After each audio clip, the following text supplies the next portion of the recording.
Ya, baik. Bismillahirrahmanirrahim. Sebelumnya, apakah suara saya sudah terdengar?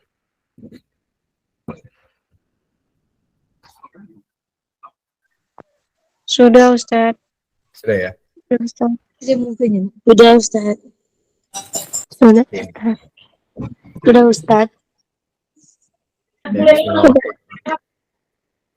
Wa idza hayyitum bi tahiyyatin fahayyu bi ahsana minha aw rudduha. Innallaha kana ala kulli syai'in hasiba. Wa hayyikum bi tahiyyatil Islam wa bi tahiyyatin ahlil jannah wa bi tahiyyatin min 'indillahi mubarakatan thayyibah. Tahiyyatuhum fiha salam.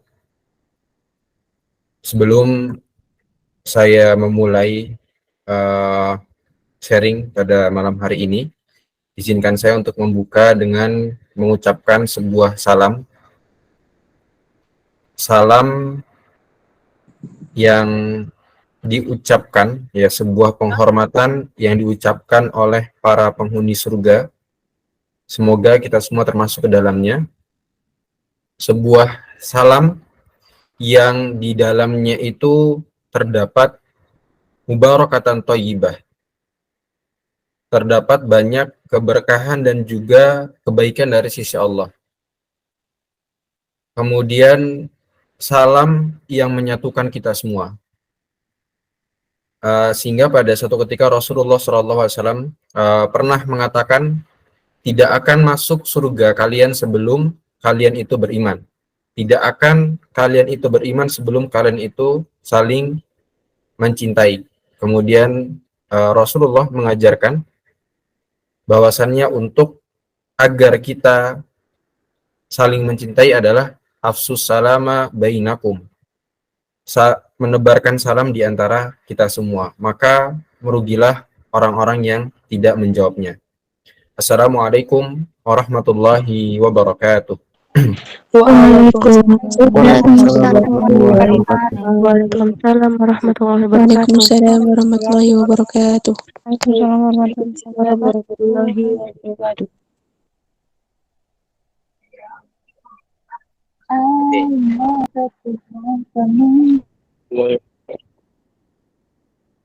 Ya, sudah semua ya.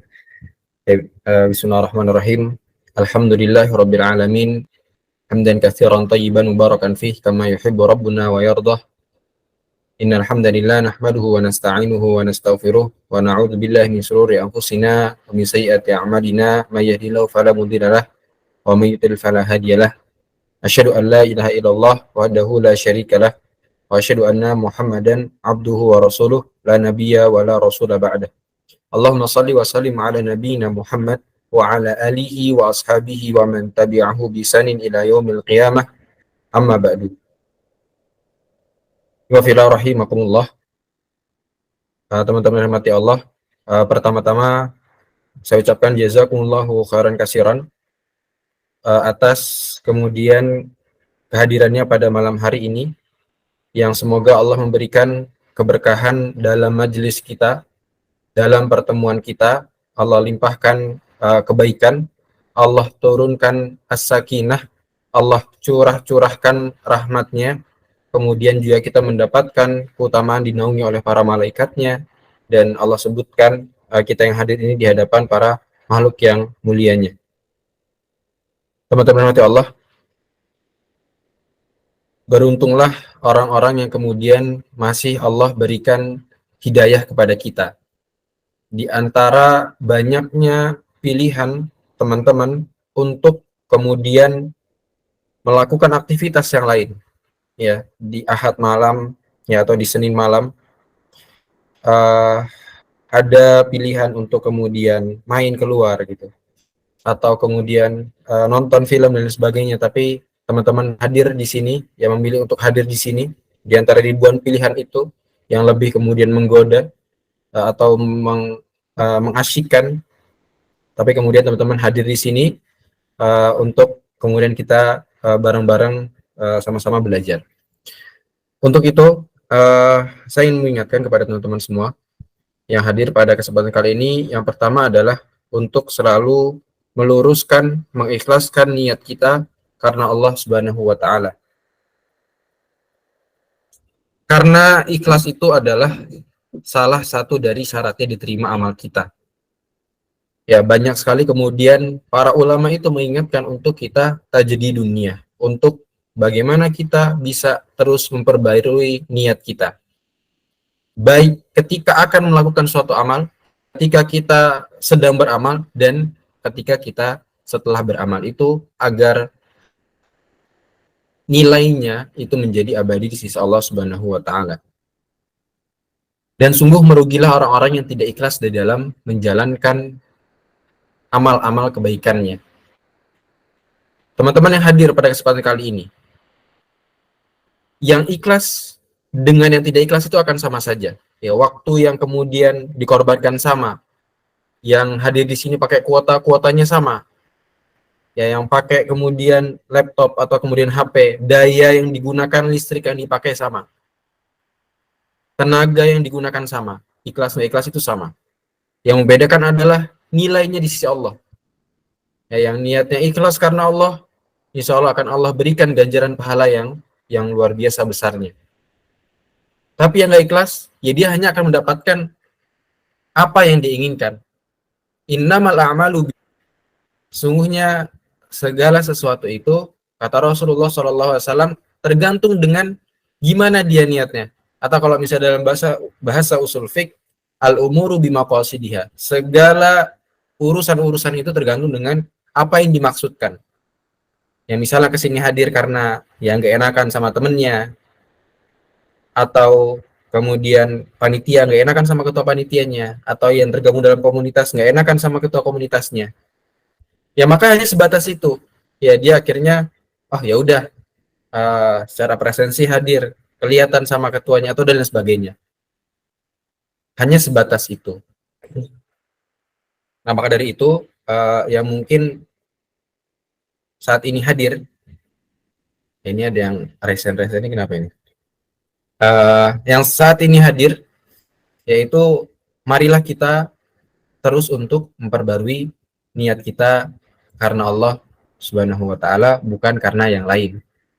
Ya walaupun kemudian kalau misalnya kita membaca kita para ulama gitu, ada banyak para alim ulama yang kemudian menuntut ilmu di masa-masa awal itu bukan karena Allah, bukan karena hal-hal yang memang itu mengikhlaskan karena Allah, tapi karena yang lain. Tapi kemudian seiring berjalannya waktu, mereka menyadari, beliau-beliau itu menyadari bahwasannya ilmu itulah yang kemudian mengajarkan kepada mereka bahwasannya ilmu itu harus dituntut, harus dipelajari dengan keikhlasan. Pokoknya teman-teman yang mungkin baru gitu ya, baru belajar, jangan khawatir ya, gimana Mas, gimana Ustadz, biar ikhlas gitu. Sekarang nggak enakan nih, jadi ikut ke majelis karena nggak enakan sama temen yang ngajak gitu. Ya nggak apa-apa, itu adalah tahap dan proses kita dalam melatih hati dan memperkaya wawasan kita terkait dengan bagaimana pentingnya ikhlas dalam kita belajar. Itu yang pertama. Saya selalu mengingatkan bahwasannya pentingnya untuk tajdi dunia, selalu memperbarui niat kita. Kemudian yang kedua, di dalam kita menuntut ilmu, bahwasannya Rasulullah Shallallahu Alaihi Wasallam di dalam sebuah hadis menyebutkan, "Waman salaka tariqan yaltamisu bi ilman, sallallahu lahu bi tariqan ilal jannah." Ya, kata Rasulullah Shallallahu Alaihi Wasallam, ini dari Rasulullah ya, bukan saya yang mengucapkan, tapi dari Rasulullah. Yang kemudian hadis ini dari Abu Hurairah. Kata Rasulullah, "Man salaka tariqan yaltamisu fihi ilman." Barang siapa yang menempuh jalan untuk mencari ilmu, sahalallahu lahu bi tariqan al jannah.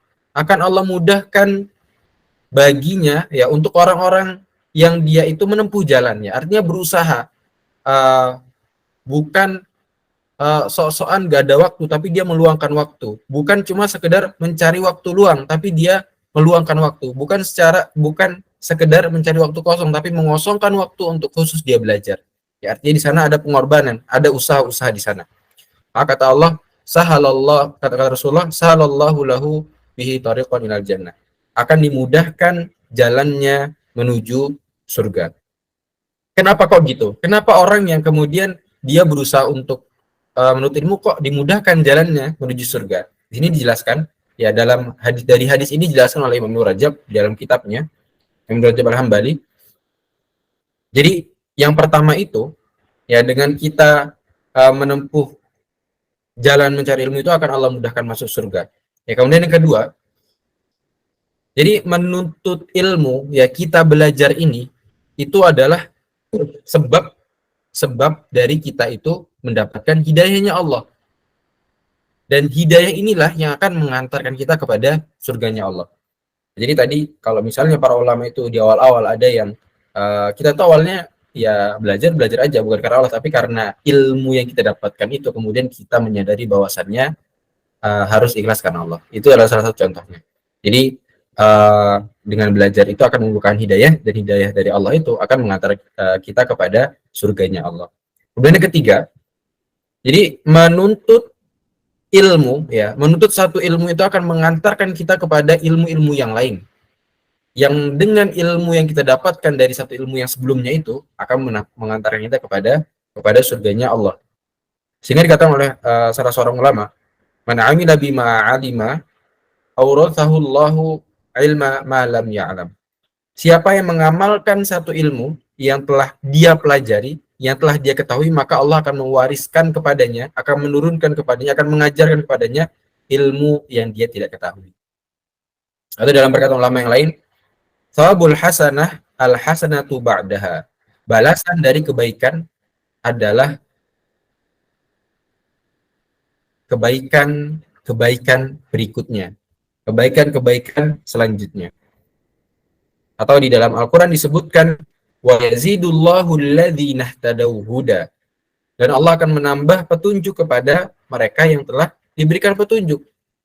Ya, jadi wa yazidullahu alladhina ihtadaw huda. Jadi orang yang kemudian mendapatkan hidayah, kemudian dengan petunjuk itu dia ikuti petunjuk, maka Allah tambahkan lagi petunjuk-petunjuk itu. Atau di dalam ayat yang lain, walladzina ihtadaw zadahum huda wa atahum taqwahum.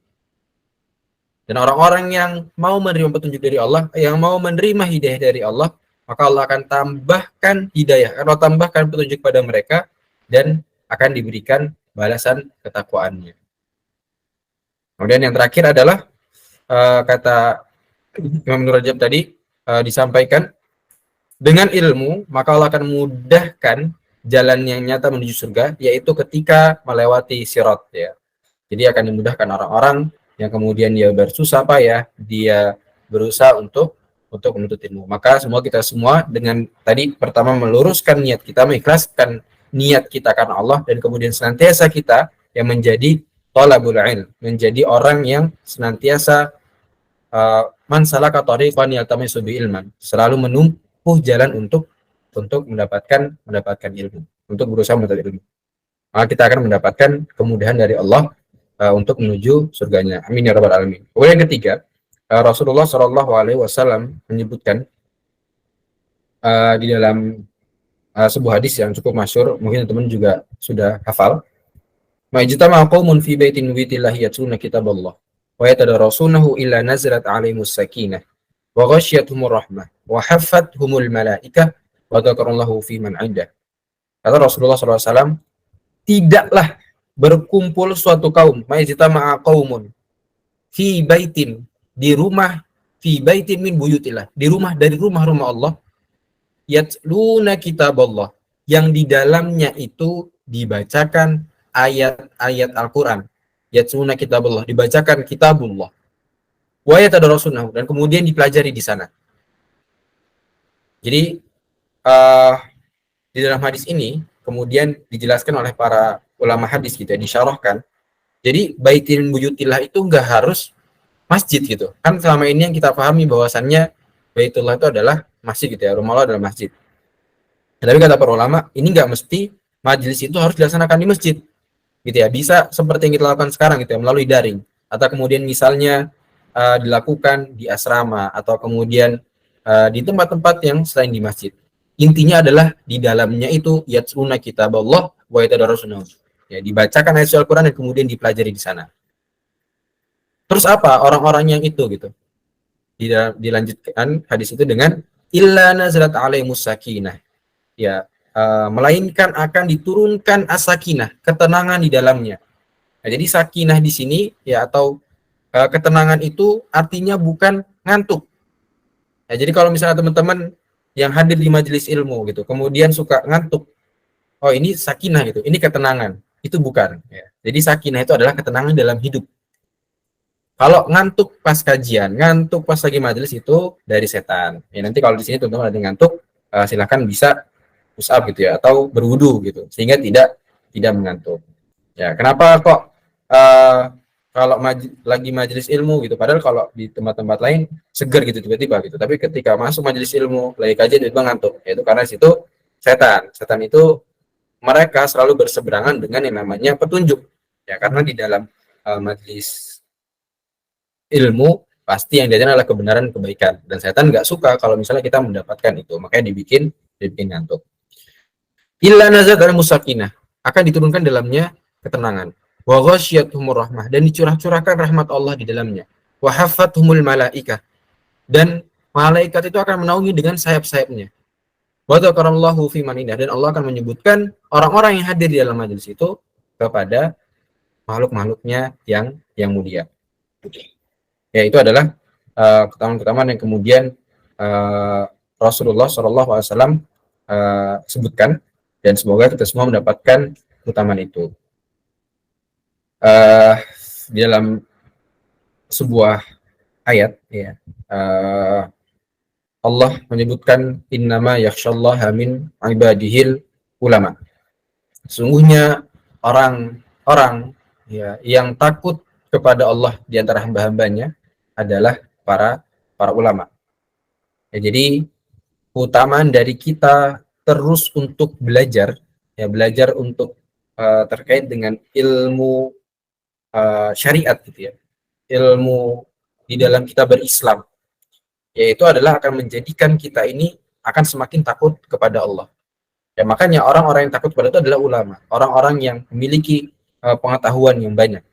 Di sini dalam ayat ini gitu ya, Imam Ibnu Katsir dalam kitabnya Tafsir Quran Azim itu menjelaskan gitu ya, sesungguhnya yang paling takut pada Allah dengan takut yang sebenarnya adalah para ulama, orang-orang yang berilmu. Ya, karena semakin seseorang itu mengenal Allah yang Maha Agung, ya, yang Maha Mampu, Maha Mengetahui, dan dia sifati dengan nama yang sempurna baik, lalu dia mengenal Allah dengan lebih sempurna itu, maka dia akan memiliki ini gimana?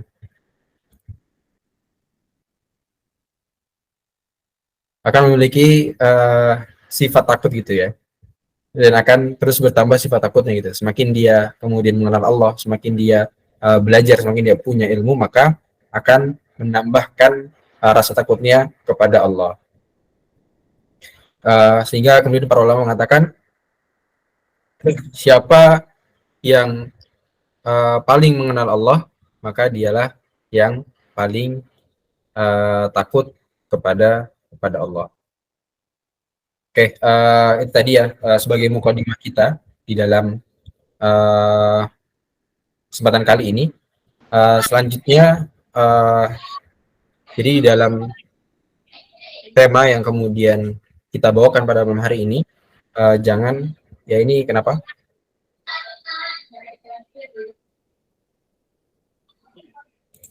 Mau bicara atau gimana?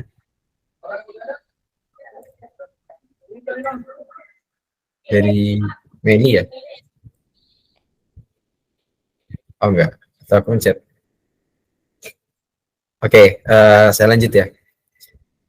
Jadi cukup menarik tema kita malam hari ini ya, terkait dengan etika berbicara gitu ya. Jangan asal omon-omon. Ya, ini adalah satu diksi yang sekarang lagi tren gitu ya di kalangan kita, karena diksi ini kemudian disebutkan oleh salah satu dari calon presiden kita gitu. Omon-omon. Ya ini saya nggak tahu ini bahasa dari mana ya, ataukah itu bahasa Indonesia atau bahasa serapan dari bahasa asing dan sebagainya. Tapi mungkin maksudnya adalah uh, ngomong ya atau berucap. Sehingga kita kemudian harus mempelajari bagaimana etika berbicara dalam Islam. Ya, karena salamatul insan fi hifzil lisan itu. Keselamatan seseorang manusia itu, seorang insan adalah di dalam bagaimana dia di dalam kemampuan ya dia menjaga lisannya. Jadi lisan ini adalah organ yang tidak memiliki tulang gitu ya, yang sangat kecil, tetapi dia menjadi faktor utama penentu dalam keselamatan kita. Ya, bahkan rukun Islam yang pertama itu adalah syahadatain. Ya, itu adalah sesuatu yang sangat dipengaruhi dengan apa yang kita ucapkan gitu. Apa yang kita kemudian persaksikan. Nah, sehingga di dalam Islam ini sangat mengatur betul bagaimana seorang muslim itu harus memiliki etika gitu ya di dalam berbicara. Baik, iwafilah rahimakumullah. Ya, kadang karena salah komunikasi ya timbul masalah di antara individu gitu ya. Ada yang kemudian bahkan dia tuh ingin mengutarakan sebuah kebenaran ya, tetapi karena nggak tepat di dalam mengkomunikasikannya, di dalam menyampaikannya, malah akan mengundang banyak masalah ya, sehingga Islam sendiri itu mengajarkan ya hikmah di dalam berkomunikasi atau di dalam berbicara. Ya, bentuknya adalah kemudian bagaimana mengatur setiap perkataan yang ingin diungkapkan. Jadi dikatakan oleh Imam Az-Zarnuji, ya mungkin teman-teman sangat familiar dengan nama ini karena kitabnya ini dipakai di mana-mana gitu ya, di itu pasti dipakai. Talim Muta'alim.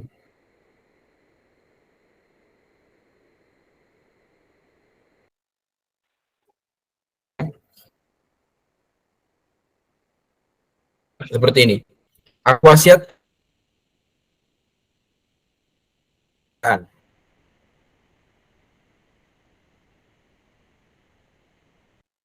akan sebabnya berapa banyaknya dan tepatnya sekaligus gitu ya. Jadi yang dimaksud oleh Imam Zarnuji ya adalah kalau kita berbicara itu maka aturlah menimbang gitu. Yang pertama, sebab bicara itu karena apa? Kita ini mau ngomong apa? Itu harus kita pikirkan dulu.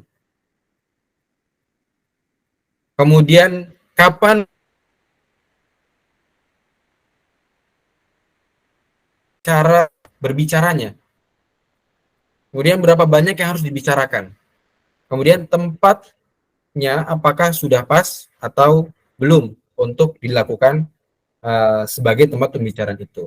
Ya, paling enggak ada 5 aspek gitu ya yang kemudian disampaikan oleh Imam Az-Zarnuji di dalam kitabnya Talim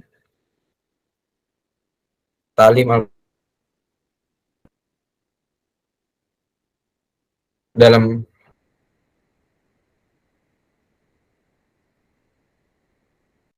pikir sebelum dia itu berbicara agar perkataannya itu benar. Perkataan itu seperti anak panah sehingga ia harus didikan ya dengan tepat sebelum diucapkan agar tepat mengenai sasaran. Ya, dan teman-teman tahu ketika anak panah yang sudah melesat itu tidak bisa kemudian ditarik kembali. Ya, kalaupun bisa pasti akan bukan bekas gitu ya. Jika sudah misalnya salah sasaran gitu. Kemudian mengenai sasaran yang salah itu akan membekas.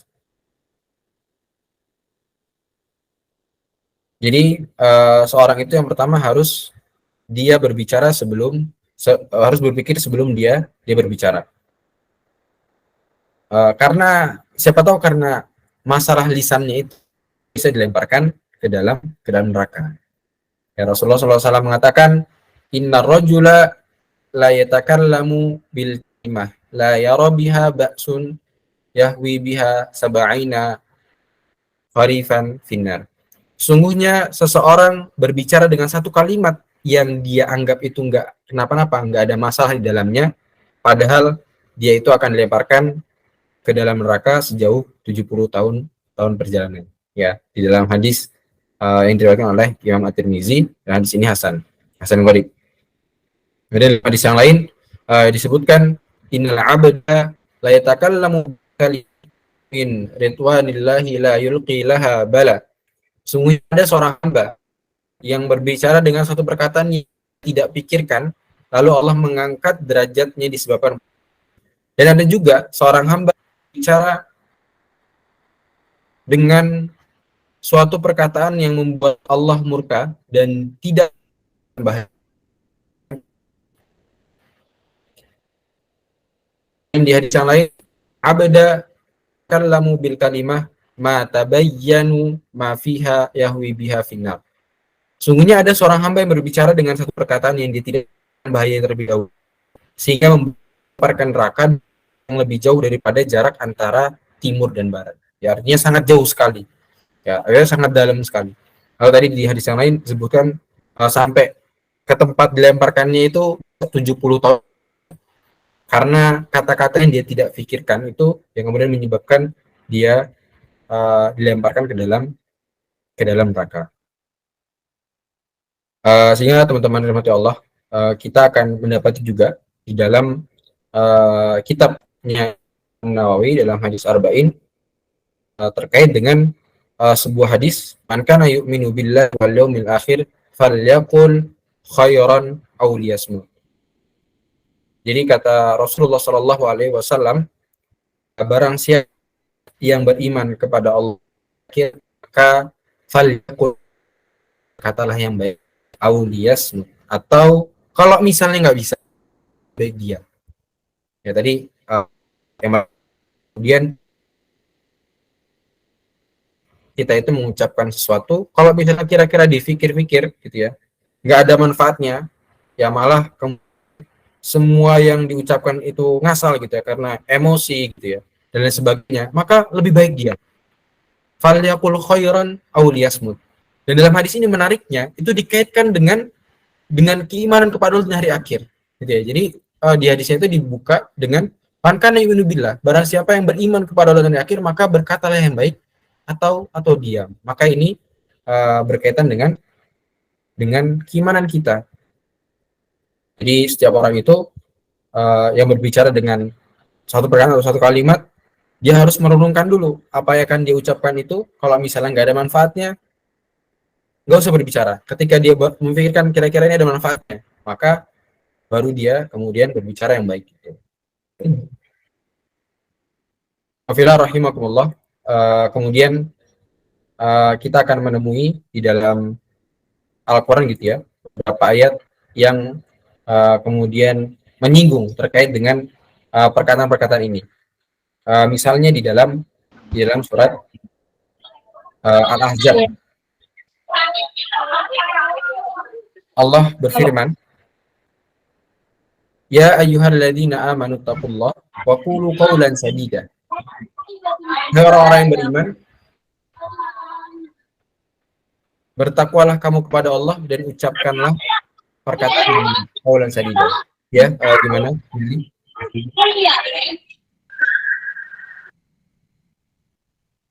Oke, pencet ya.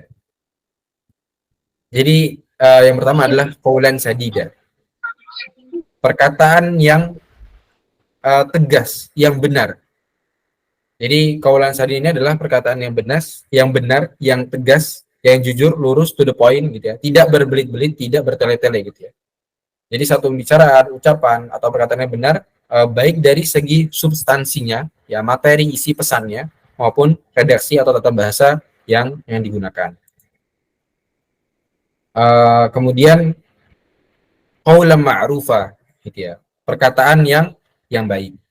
Di sini disebutkan di Al-Qur'an disebutkan dalam surat Al-Baqarah, wala junaha 'alaikum fi ma 'aradtum bihi min khitbatin nisa aw aknantum fi anfusikum alimallahu annakum satadhkurunahunna walakin la tu'iduhunna sirran illa an taqulu qaulan ma'rufa. Jadi Akan tetapi janganlah kamu berjanji secara diam-diam untuk mereka kecuali sekedar mengucapkan kata-kata yang patut gitu. Jangan mengucapkan sesuatu kecuali antakulu qala ma'rufa, kecuali kamu mengucapkan perkataan yang baik. Nah, qala ma'rufa ini disebutkan di dalam kitab tafsir Al-Misbah. Jadi qaulan ma'rufa itu artinya adalah perkataan baik yang sesuai dengan norma dan nilai yang berlaku di masyarakat. Nah, jadi standarnya itu adalah standar bagaimana ucapan yang kita ucapkan itu baik gitu ya, sesuai dengan norma dan nilai yang ada di masyarakat. Ya misalnya dalam masyarakat ini gitu ya, mengucapkan suatu perkataan itu adalah tidak baik, sedangkan menurut kita itu baik, maka jangan diucapkan. Ya, karena di masyarakat itu adalah tidak pantas. Jadi kalau ma'ruf ini adalah tadi perkataan baik yang sesuai dengan norma dan nilai yang berlaku di masyarakat. Nah, selain itu, jadi qaula ma'rufa ini juga perkataan yang pantas dengan status sosial yang berlainan gitu. Jadi nggak menyinggung perasaan gitu ya. Pembicaraannya itu mendatangkan kemaslahatan. Seorang guru misalnya dia bertutur kata dengan santun gitu ya. Pejabat kita bertutur kata dengan etika dia pun sebagai seorang dai gitu ya, sebagai tokoh masyarakat gitu ya, petinggi ormas dan sebagainya haruslah berkata dengan qaula ma'rufa gitu, perkataan yang baik sesuai dengan kondisi sosial budaya. Ya maka ini akan sangat menentukan kita gitu. Maka jangan sampai kemudian ya kita mencontoh contoh-contoh yang tidak baik gitu. Misalnya sebagai seorang pejabat tinggi gitu ya, atau misalnya menteri gitu, kok bahasanya sangat tidak pantas gitu ya, dengan bahasa-bahasa yang buruk, tidak eloklah didengar gitu ya, dengan etika-etika orang-orang atau norma-norma yang berlaku di dalam masyarakat kita gitu. Nah itu qaulan ma'rufa. Kemudian di dalam surat Thaha disebutkan faqula lahu qaulan layyinan la'allahu yatadzakkaru aw yakhsha. Berbicaralah dengan qaulan layyina, perkataan yang lemah lembut. Apa itu qaulan layyina? Jadi qaulan layyina itu adalah penyampaian pesan yang lemah lembut dengan suara yang enak didengar gitu ya, yang lunak, tidak memvonis gitu ya, memanggil dengan panggilan yang disukai, ya penuh keramahan. Sehingga itu bisa dapat menyentuh hati gitu ya. Terutama ini ya karena ayat ini memang di dalam surat Thaha itu adalah disebutkan kepada Nabi Musa gitu ketika mendakwahi Fir'aun gitu. Qaulan lahu qaulan layyina la'allahu yatadzakkaru aw yakhsha. Berbicara kamu berdua gitu. Jadi Nabi Musa dan Nabi Harun itu diperintahkan oleh Allah berbicara dengan qaulan layyina, dengan bahasa yang lemah lembut. Ya, agar yatadzakkaru aw yakhsha, agar mudah-mudahan Firaun ini sadar gitu dan menjadi takut kepada Allah. Jadi bahkan seorang Nabi Musa pun gitu ya, yang sangat mulia, ketika berdakwah dengan orang yang paling hina gitu ya, Firaun mengaku sebagai Tuhan, kurang apa zalimnya gitu ya. Bani Israel waktu itu disiksa gitu ya. Orang-orang pengikut Nabi Musa disiksa, dipaksa ini itu. Tapi kemudian Allah memerintahkan untuk berdakwah kepadanya dengan qaulan layyina, dengan bahasa yang lemah lembut. Nah, maka wa fillah rahimakumullah, bagaimana kemudian dengan kita gitu ya. Kita yang enggak semulia Nabi Musa, kemudian lawan komunikasi kita itu tidak seburuk Firaun, maka kita harus lebih pantas mengucapkan kata-kata yang lemah lembut gitu ya. Tidak memvonis, tidak menggunakan dengan kata-kata yang menyinggung perasaannya dan lain sebagainya. Nah, maka ini sangat penting sekali ya untuk kemudian kita patrikan di dalam hati-hati kita, bahwasannya di dalam kita mengingatkan orang lain, ya di dalam kemudian kita bertutur kata, berkomunikasi, gunakanlah bahasa yang lemah lembut, yang enak didengar, yang kemudian orang itu suka gitu kalau misalnya kita berbicara. Kemudian di dalam surat An-Nisa Allah mengatakan ulaika alladziina ya'lamullahu ma fi qulubihim fa'rid anhum wa'idhum wa qul lahum fi anfusihim qawlan baligha. Mereka itulah orang-orang yang Allah ketahui apa yang ada dalam hatinya. Oleh karena itu berpalinglah dari mereka, nasihatilah mereka dan katakanlah kepada mereka dengan perkataan qaulan baligha, dengan perkataan yang membekas pada jiwanya. Nah, jadi qaulan baligha. Qaulan baligha itu adalah perkataan yang efektif, yang tepat sasaran, yang komunikatif, yang mudah dimengerti, langsung ke pokok masalah, tidak berbelit-belit gitu ya, agar komunikasi itu tepat sasaran gitu ya. Jadi gaya bicara dan pesan yang disampaikan itu harus disesuaikan dengan orang yang sedang diajak bicara. Jadi kalau misalnya teman-teman gitu ya bicara sama anak kecil, ya sesuaikan bahasanya, jangan menggunakan bahasa-bahasa yang terlalu tinggi. Gitu ya. Ketika berbicara dengan seorang mahasiswa misalnya, kemudian berbicara dengan anak SD, ya sesuaikan dengan bahasa yang sesuai dengan objek kita, gitu ya, lawan bicara kita. Nah, jadi agar komunikasi itu tepat sasaran, maka bahasa yang digunakan itu harus sesuai dengan kadar akal seorang, dan juga dengan bahasa yang mengesankan kepada jiwa orang yang kita ajak bicara. Jadi berretorika itu penting. Di dalam kita mengolah kata itu penting. Itu adalah bagian dari komunikasi, dan sebenarnya komunikasi itu adalah kunci utama kita di dalam berdakwah. Ya, sebagaimana kemudian Rasulullah itu diberikan keutamaan oleh Allah, afsahul lisan gitu, menjadi manusia yang paling fasih lidahnya. Nah, jadi Rasulullah itu kalau berbicara enak banget didengar. Ya, sangat fasih, tutur katanya lembut, membekas, kata-kata yang dipilih itu sangat tepat gitu ya. Sehingga orang-orang itu kemudian membekas di dalam jiwanya. Kemudian qaulan karimah. Jadi disebutkan dalam Al-Qur'an, wa qadara rabbuka alla ta'budu illa iyyah wa bil walidayni ihsana. Imma yablughanna 'indakal kibara ahaduhuma aw kilahuma fala taqul lahumu uff wa la tanharhuma wa qul lahumu qaulan karima. Tuhanmu telah memberitakan agar kamu jangan menyembah selain Dia, dan hendaklah berbuat baik kepada orang tua. Jika salah seorang di antara keduanya atau kedua-duanya sampai berusia lanjut dalam pemeliharaanmu, sekali-kali janganlah engkau mengatakan kepadanya wala taqul lahuma uff gitu ya, atau seperti gitu ya. Kita mengekspresikan sesuatu yang kira-kira akan menyakiti aja itu nggak boleh, apalagi kemudian dengan bahasa-bahasa yang lebih kasar daripada itu kepada orang tua kita. Dan janganlah membentak wala tanharhuma, jangan membentak keduanya. Wa qul lahuma qaulan karima, dan serta ucapkanlah kepada keduanya dengan perkataan yang mulia, qaulan karima, dengan perkataan yang mulia, perkataan yang baik. Nah, qaulan karima itu adalah perkataan yang mulia yang dibarengi dengan rasa hormat ya, dan mengagungkan, enak didengar, lemah lembut, kemudian punya tata krama di sana. Ada etik dan kemudian menghormati lawan bicaranya. Nah, sehingga di dalam konteks Quran surat Al-Isra tadi, ya perkataan yang mulia ini wajib dilakukan ketika kita berbicara dengan orang tua. Ya, ini wajib. Ya. Jadi jangan sampai ya teman-teman sudah kemudian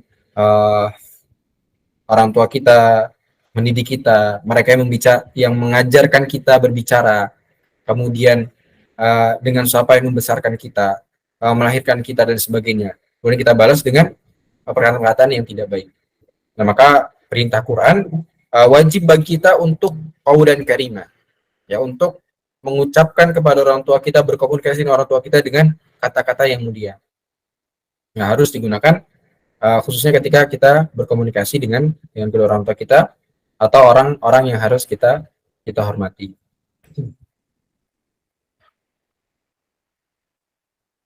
Kemudian di ayat lain, wa imma tu'ridun anhum tigha'a rahmatin min rabbika tarjuha faqul lahum qawlan maysura. Jika tidak mampu untuk membantu sehingga engkau terpaksa berpaling dari mereka untuk memperoleh rahmat Tuhanmu yang engkau harapkan, ucapkanlah kepada mereka perkataan yang lemah lembut. Ya, jadi ada kemudian qawlan maysura. perkataan yang lemah lembut. Ya, jadi ketika atau qaula maysura adalah perkataan yang mudah gitu ya. Jadi berkata dengan yang mudah, yang gampang. Jadi mudah dicerna, mudah dimengerti oleh orang lain. Sehingga dengan perkataan itu juga mengandung empati gitu, kepedulian kepada lawan bicaranya, menyenangkan, memberikan harapan dan motivasi orang lain untuk mendapatkan kebaikan. Wafilah rahimakumullah. Jadi itulah kemudian bagaimana Al-Quran menjelaskan kepada kita tentang qaul untuk perkataan-perkataan yang harus kemudian kita terapkan di dalam kehidupan kita sehari-hari ya, untuk menjaga bagaimana kita menjadi seorang muslim yang baik. Itu harus memiliki etika yang baik, terutama di dalam berbicara, di dalam kita berkomunikasi dengan orang lain, di dalam kita menyampaikan kebaikan-kebaikan. Ya, karena kebaikan itu harus disampaikan dengan cara-cara yang baik, dengan perkataan-perkataan yang baik.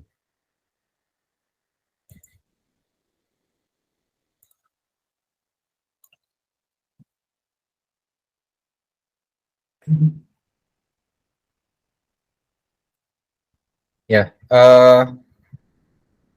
mungkin itu sedikit pembahasan yang bisa coba kita sharingkan pada malam hari ini.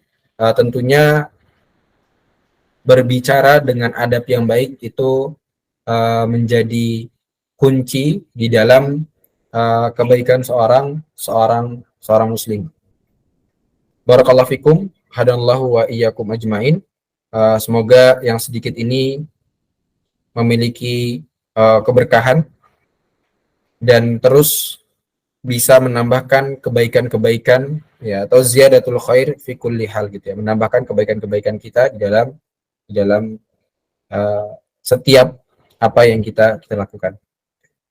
Hadanallahu wa iyyakum ajmain. Allahumma wafiq ila aqwamit. Semoga nanti bisa dilanjut untuk sesi tanya jawab.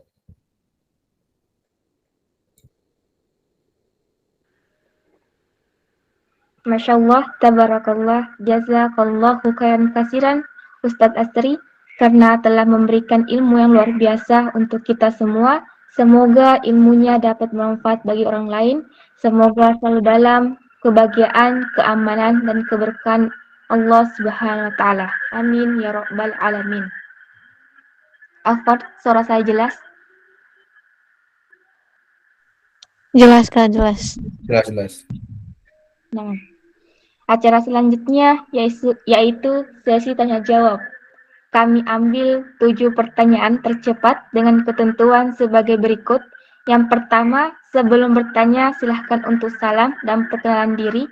Yang kedua, pertanyaan sesuai dengan tema yang diberikan. Yang ketiga, pertanyaan yang diajukan melalui on mic. Nanti kami ambil 7 peserta tercepat yang angkat tangan dan kami akan membacakan namanya.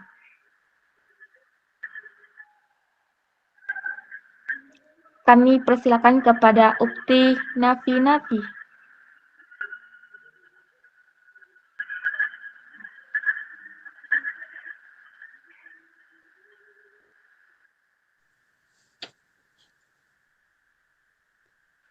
Ukti Nafi, tafadhali.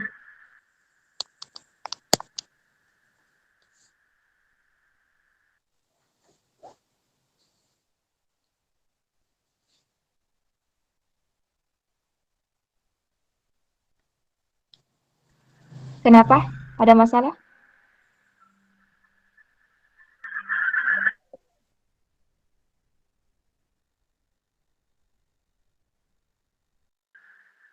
Kita ke Ukti Rahmira. Tafadhali. Baik, apakah suara anak kedengaran? Naam. Baik, bismillahirrahmanirrahim. Assalamualaikum warahmatullahi wabarakatuh. Waalaikumsalam warahmatullahi wabarakatuh. Waalaikumsalam warahmatullahi wabarakatuh. Baik, nama Ana Rahmi dari Sulawesi Selatan. Yang saya ingin tanyakan, itu bagaimana hukumnya jika kita sering menyakiti orang lain? Mungkin itu saja, Ustaz. Koron.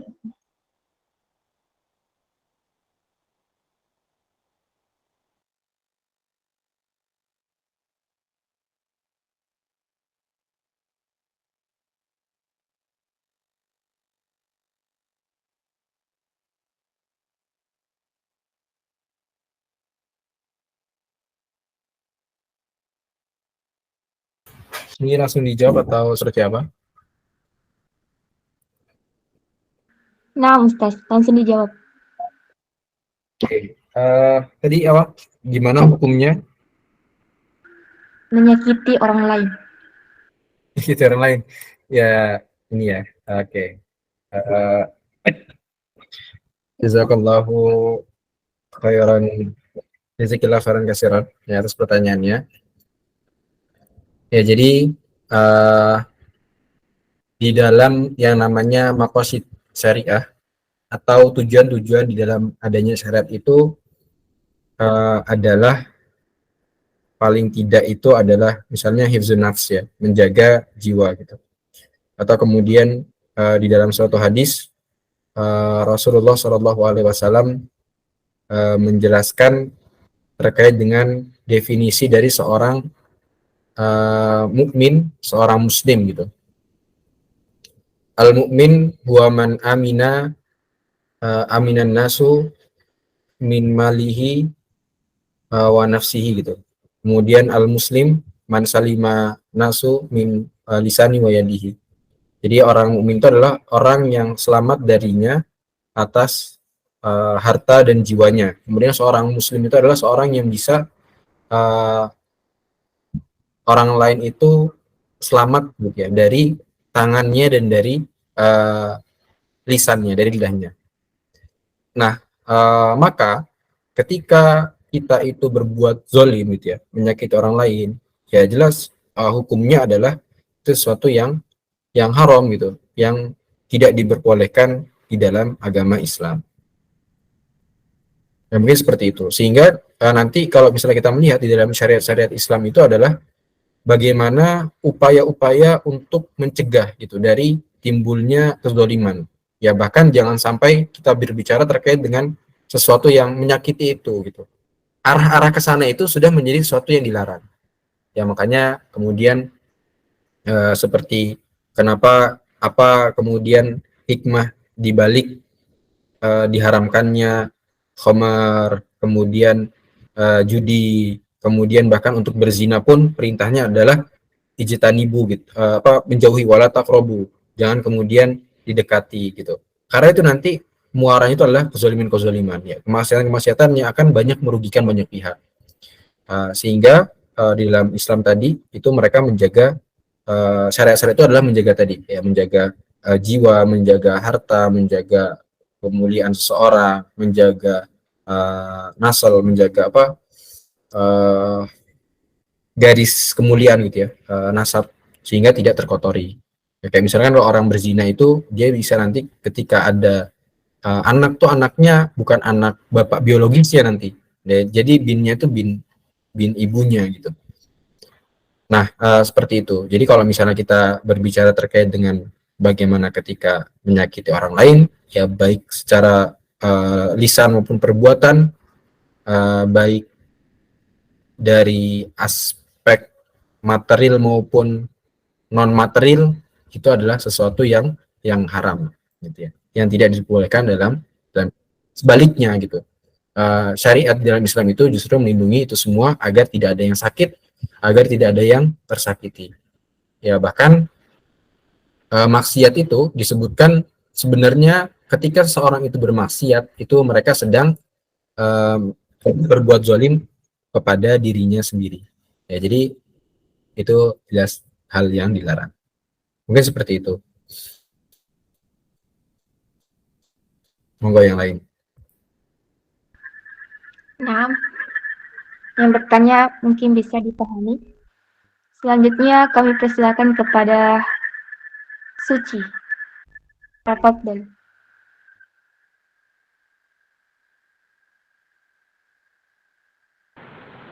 Sebelumnya anak Kak.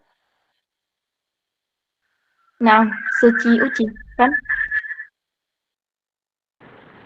Baik, bismillahirrahmanirrahim. Assalamualaikum warahmatullahi wabarakatuh. Waalaikumsalam Waalaikumsalam warahmatullahi wabarakatuh. warahmatullahi wabarakatuh. Afwan Ustadz, Ana mau tanya, jika semisal seseorang pernah bertutur kata yang tidak baik kepada kita, ataupun misalnya mengucapkan hal-hal yang menyakiti hati kita, lalu kita sudah berusaha melupakan perkataan tersebut, namun seringkali kita masih merasa sakit hati atas perkataan tersebut. Apakah jika kita terus-terusan sakit hati dengan perkataannya dapat menimbulkan penyakit hati di dalam diri kita? Mungkin itu saja. Wassalamualaikum warahmatullahi wabarakatuh. Waalaikumsalam warahmatullahi wabarakatuh. Jadi sebelumnya jazakillahu khairan katsiran atas pertanyaannya. Ya mungkin ini banyak terjadi ya di kalangan kita ketika kita itu masuk ke dalam sebuah lingkungan yang toksik. Ya toksik itu adalah ya kalau dalam perumpamannya aja toksik ya. Toksik kan adalah racun gitu. Jadi akan meracuni kita, akan membuat kita itu jadi sakit juga. Nah, kemudian bagaimana kita menyikapi dari lingkungan yang toksik ini? Jadi yang pertama, kalau tadi kita ketika berbicara dengan masa lampau gitu ya, oh ada nih orang yang dari dulu udah nyakitin saya gitu ya, kalau ngomong tuh kasar banget, tapi sekarang dia udah nggak ada gitu. Nah maka ketika itu khudil afwa wa'mur bil urfi wa'rid anil jahilin. Jadi Al-Quran itu bilang kayak gitu, khudil afwa, berilah, pertama itu kita harus lapang gitu, lapang dada. Nabi Musa itu ketika akan menghadapi Fir'aun ya, ketika sedang dan kemudian akan menghadapi langsung Fir'aun itu berdoa kepada Allah, Rabbi shrah li sadri wa yassir li amri wahlul 'uqdatam min lisani yafqahu qawli. Ya Allah, Rabbi shrah li sadri. Ya Allah, lapangkanlah dadaku gitu. Karena menjadi seorang nabi gitu ya, membawa risalah kebenaran ya, termasuk kita yang meneruskan risalah para nabi itu akan selalu penuh dengan ujian, dengan cacian, dengan makian. Kita melihat bagaimana kemudian Nabi Nuh yang berdakwah ratusan tahun ya, sampai 900 tahun. Umatnya itu bahkan sama hewan yang dibawa di kapal itu lebih banyak hewan daripada manusianya. Ya, apa nggak sakit itu? Kemudian Rasulullah SAW ya tiap hari dicaci, dihina, bahkan nggak cuma sebatas lewat verbal aja, nggak lewat lisan aja, tapi juga ditimpulin pakai kotoran, pakai batu. Apa nggak sakit itu? Kemudian Nabi Musa yang udah nyelamatin Bani Israel, pas sudah diselamatin lawan tentara Fir'aun, malah kemudian mereka berbalik gitu, nyembah sesembahan lain. Apa nggak sakit itu? Nah maka perintah Al-Quran ada pertama, khudil afwa, jadilah pemaaf. Wa'mur bil urfi. Jadi kalau ada orang-orang yang terus suka melemparkan perkataan-perkataan tidak baik, jadilah orang yang berlapang dada menjadi pemaaf. Kemudian wa'mur bil urfi, kita berikan mereka sesuatu yang baik itu kayak gini loh gitu. Kamu nggak boleh seperti itu gitu. Itu tidak baik. Kita berikan peringatan. Wa'arid anil jahilin. Kalau misalnya kita udah maafin mereka, nggak kita balas gitu. Kemudian kita kasih mereka yang baik itu seperti apa, nggak digubris, nggak diperhatikan, maka wa'arid anil jahilin, maka tinggalkanlah orang-orang bodoh. Orang-orang bodoh adalah orang-orang yang kemudian tidak nggak bisa dibilangin, nggak bisa dikasih tahu, maka tinggalkan. Kita akan lebih menjaga. Atau kemudian dalam ayat yang lain, wasari'u ila magfiratin min rabbikum wa jannatin 'arduha as-samawati wal ardu 'iddat lil muttaqin. Wasari'u ila magfiratin min rabbikum, dan bersegeralah kamu bersegera kamu kepada magfiratin min rabbikum, ampunan Tuhanmu, artinya segera tobat gitu. Wasari'u ila magfiratin min rabbikum wa jannatin 'arduha as-samawati wal ard, dan sungguhnya surga itu luasnya lebih luas daripada langit dan bumi. Wa'iddat lil muttaqin, yang disiapkan untuk orang-orang yang bertakwa. Siapa orang-orang bertakwa itu?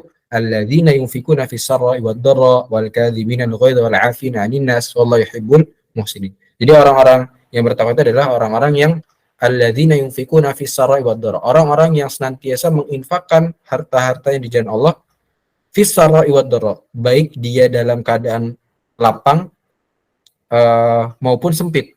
Ya, jadi itu adalah salah satu tanda orang yang bertakwa, atau ketakwaan kita itu dibuktikan dengan kita selalu bersedekah, berinfak, keadaan kita apapun.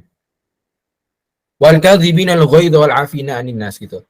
Wal kadhimin, dan orang-orang yang dia itu bisa menahan amarahnya walaupun dia itu mampu untuk marah.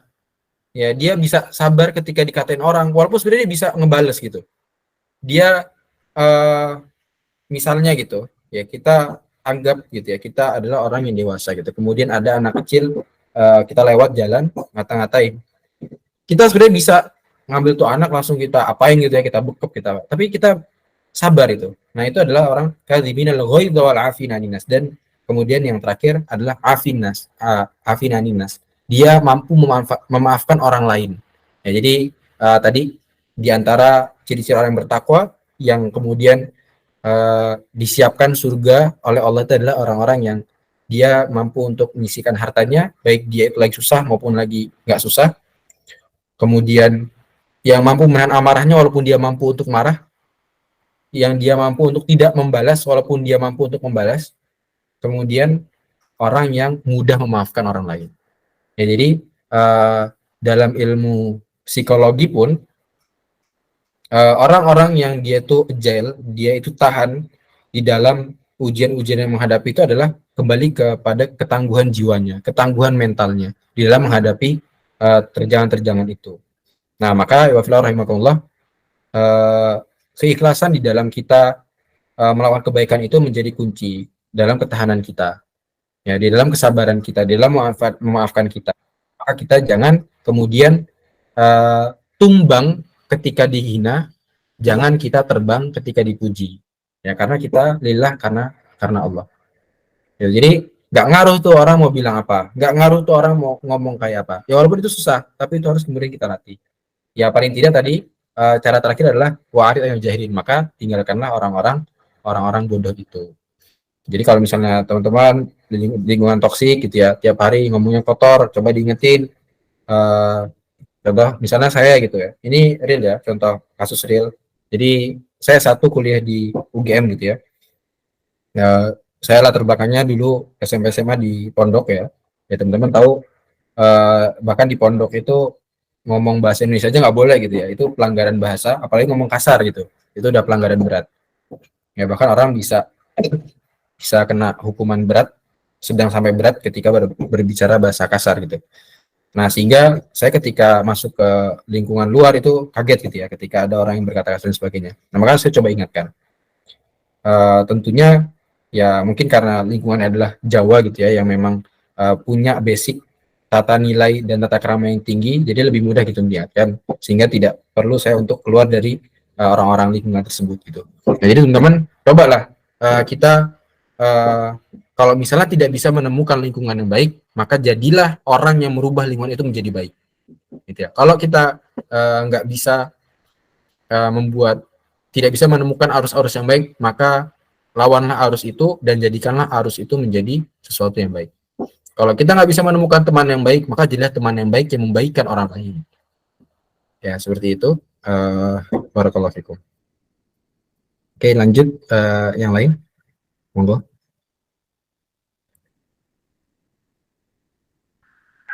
Nah, mungkin yang bertanya bisa dipahami. Selanjutnya kami persilakan kepada Nit Hijrah. Tafadhali. Bismillahirrahmanirrahim. Assalamualaikum warahmatullahi wabarakatuh. Nama saya Ani dari Madura. Ustadz izin bertanya, bagaimana cara menjaga lisan dengan baik ketika ada orang yang mencela kita dengan lisan mereka? Afwan jika pertanyaan Anda agak sama pertanyaan yang tadi. Assalamualaikum. Oke, ya, mungkin ini merusak sedikit ya dari tadi. Jadi cara menjaga lisan paling baik adalah dengan diam, ya, dengan diam dan bersabar. Sebenarnya ketika kita diam itu sedang meminimalisir ya segala bentuk mudorot yang akan keluar dari lisan kita. Sama halnya, ya kan kita itu bisa menyakiti dari banyak aspek gitu ya, dari aspek lisan kita, dari tangan kita gitu. Sama halnya ketika kita takut misalnya gitu ya, tangan kita ini melukai orang lain, ya udah jangan digunakan tangan itu untuk memukul. Ya begitupun dengan lisan kita. Bagaimana kemudian kita menjaga lisan kita agar tidak menyakiti orang lain, ya atau bahkan tidak membalas orang yang menyakiti kita adalah dengan diam. Makanya dalam hadis tadi yang sempat kita bahas, man kana yu'minu billahi wal yawmil akhir falyaqul khairan aw liyasmut. Jadi ini dikaitkan dengan keimanan kita kepada Allah dan hari akhir. Perintahnya apa? Falyaqul khairan, berkatalah yang baik, atau diam. Aw liyasmut. Atau kalau misalnya nggak bisa berkata yang baik, dipikir-pikir, ini kalau saya bales nanti tambah panjang, akan lebih banyak lagi kata-kata kotor yang saya keluarkan. Maka ini tidak ada manfaatnya, lebih baik saya diam, saya bersabar, Allah memberikan pahala atas kesabaran dan tidak membalas. Nah, mungkin ini adalah sebuah paradigma atau mindset yang perlu kita tanamkan di dalam hati kita, di dalam kita berpikir, di dalam kemudian coba kita renungkan gitu ya. Nah, maka inilah kemudian fungsi dari karunia ya otak yang Allah berikan kepada kita untuk berpikir gitu ya, berpikir sebelum berbicara. Cobalah teman-teman pertimbangkan gitu ya. Sebenarnya kalau misalnya kita balas, apa sih untungnya gitu? Apakah hanya sekedar kepuasan? Oh, berarti kita enak nih bisa balas nih. Jadi puas gitu, merasa puas ketika melihat orang lain kita sakitin balik gitu. Ya setidaknya kalau misalnya memang kita merasa sakit karena orang lain itu menghina kita, ya ingatkan dia yang baik, bukan malah kemudian membalasnya dengan hal yang serupa. Maka kita tidak ada bedanya dengan orang tersebut. Jadi belajar untuk diam, belajar untuk menahan dari amarah, belajar kemudian untuk menyampaikan sesuatu yang tidak baik dengan cara yang baik. Gitu ya, jangan kemudian malah kita balas dengan sesuatu yang tidak baik juga. Itu akan sama aja. Ya, seperti itu. Barakallahu fikum. Nah, mungkin yang bertanya bisa dipahami.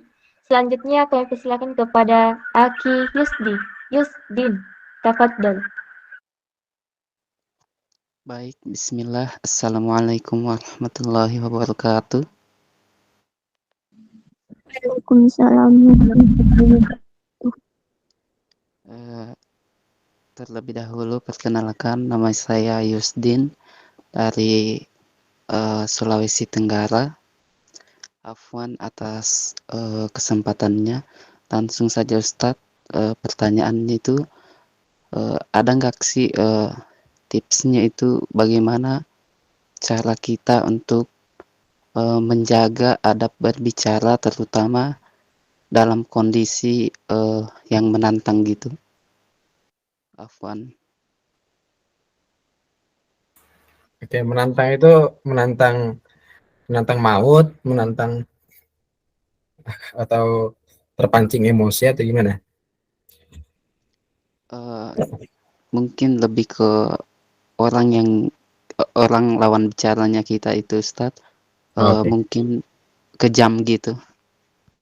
Kejam atau kejam? Kejam dan keras Ustadz. Oke. Jazakallah khair atas pertanyaannya. Jadi sesuatu yang kita ucapkan itu akan menggambarkan apa yang ada dalam isi kepala kita. Ya, sebagaimana teko itu hanya akan mengeluarkan air sesuai dengan apa isi teko itu. Kalau teko isinya kopi, ya dia akan ketika dituang isinya kopi warna hitam pahit gitu. Ketika isinya sirup koko pandan misalnya, ketika dituang ya isinya air warna merah rasanya manis gitu. Bisa ketika isinya air lumpur ya dari danau mana atau dari sungai atau dari selokan mana gitu. Ketika dituang ya gitu airnya kotor, butek, nggak enak, bau gitu. Nah begitu juga manusia, dia hanya akan mengeluarkan dengan apa yang masuk ke dalamnya. Maka teman-teman untuk menjaga lisan kita dari berbicara yang tidak baik itu juga sesuai dengan bagaimana kita berusaha memasukkan ke dalam isi kepala kita. Ya, semakin banyak kita membaca Al-Quran, semakin banyak kita mendengarkan kajian, semakin banyak kita mendengar yang baik-baik, maka itu akan semakin mampu untuk mengontrol diri kita hanya untuk mengucapkan yang baik, hanya untuk bertutur kata yang baik. Jadi kalau misalnya gini ya, contoh, ada orang yang gampang banget gitu ngomong bahasa kasar, bahkan di depan masyarakat yang banyak, bahkan ketika saat debat, bahkan ketika saat kampanye. Itu artinya lebih banyak lagi kotoran di dalamnya gitu. Ketika orang udah nggak mampu untuk menyaring, untuk memfilter apa yang dia keluarkan, itu tandanya inputnya ke dalam diri seorang itu udah sangat buruk sekali. Gitu. Itu akan menggambarkan. Jadi cara kita sabar ketika berkomunikasi dengan orang yang tadi ya misalnya orangnya itu keras, sehingga kita terpancing nih untuk ngomong keras juga, ngomong kasar juga, ngomong kotor juga, gitu ya. Nah itu cara melatih diri kita adalah ya pertama kalau misalnya emang belum bisa karena belum banyak ilmunya, karena belum biasa ngomong-ngomong baik, ya diam, gitu.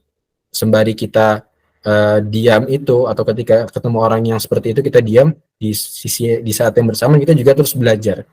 Insya Allah penuntut ilmu itu tidak akan mudah untuk mengeluarkan kata-kata yang tidak pantas. Orang yang hatinya dipenuhi dengan Al-Quran, dia tidak akan mudah untuk mengeluarkan kata-kata yang kotor. Orang yang hatinya dipenuhi dengan keimanan, keislaman, gitu, dipenuhi dengan hadis-hadis Rasul, itu tidak akan mampu untuk mengotori lisannya dengan kata-kata yang kotor.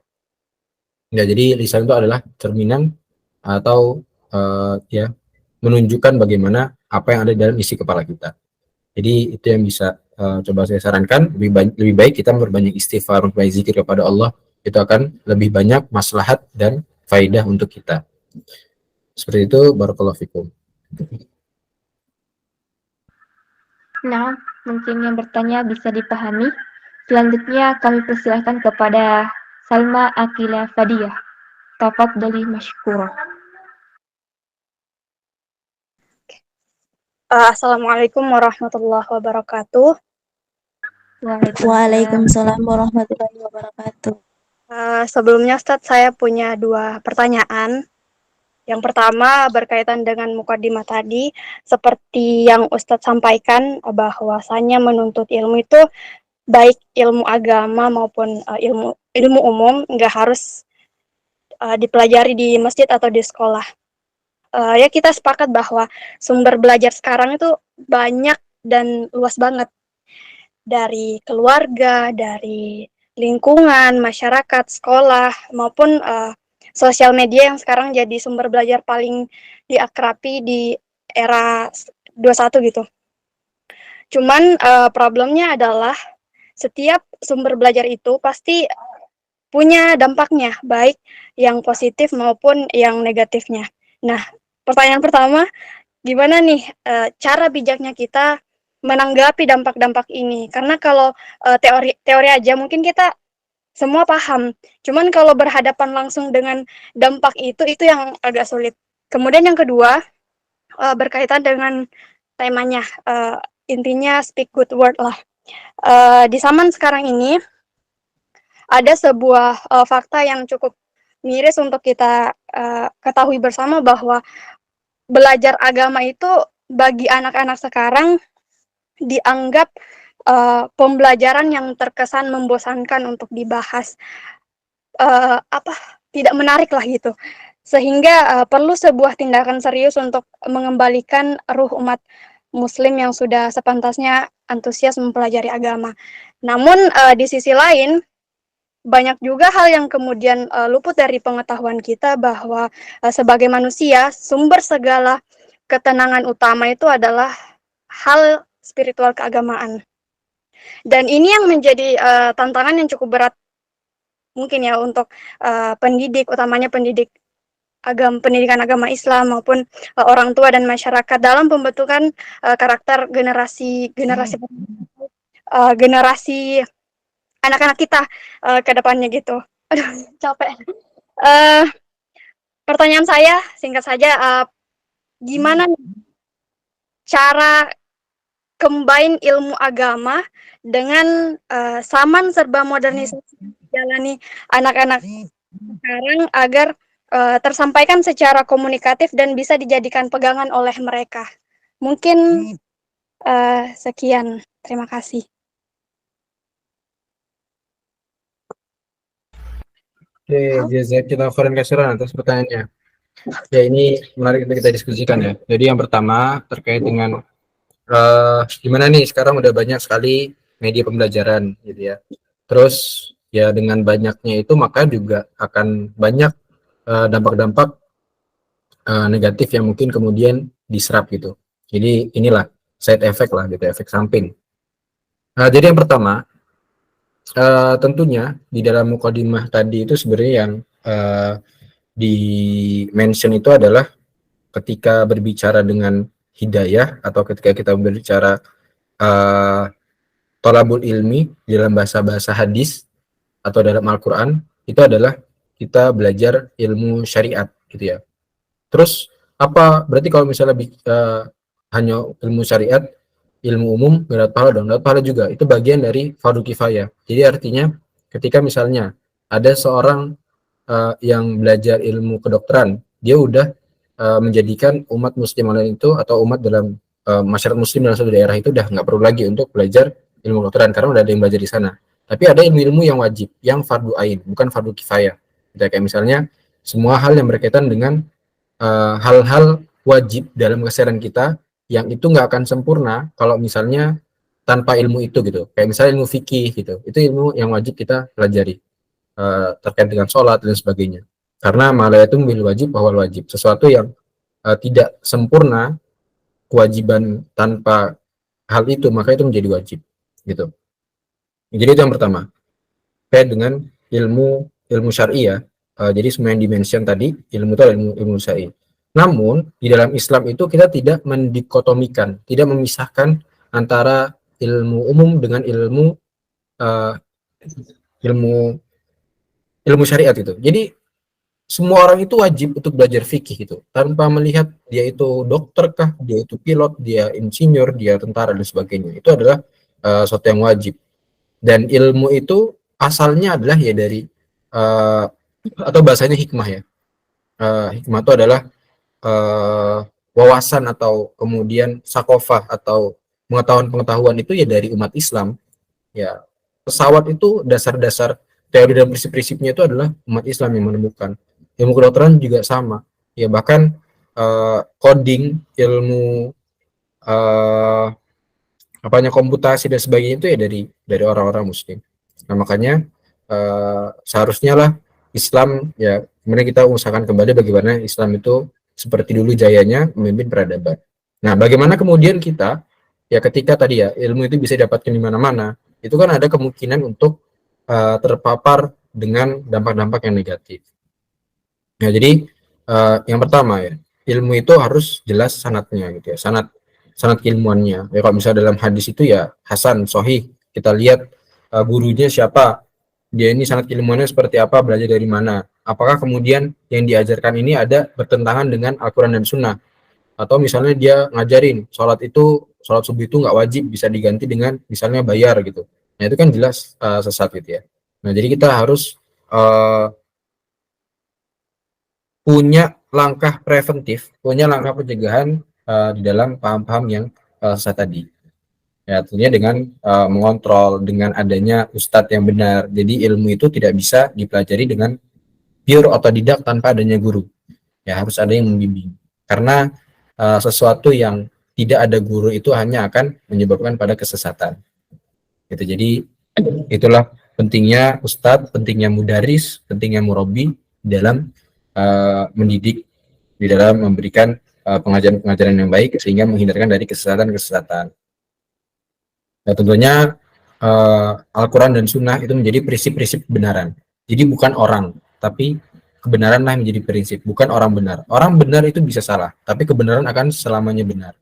Jadi jangan kemudian kita mengekor, mentaklid pada seseorang gitu ya. Ya kalau orangnya benar, bagus gitu.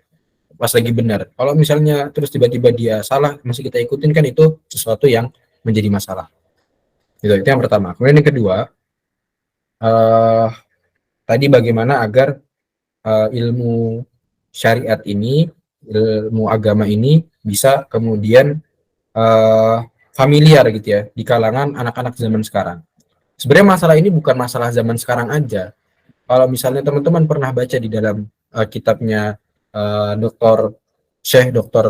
Majid Ihsan Al-Kilani, di dalam kitabnya Hakada Zohrozil Salahuddin, seperti inilah generasi Salahuddin lahir.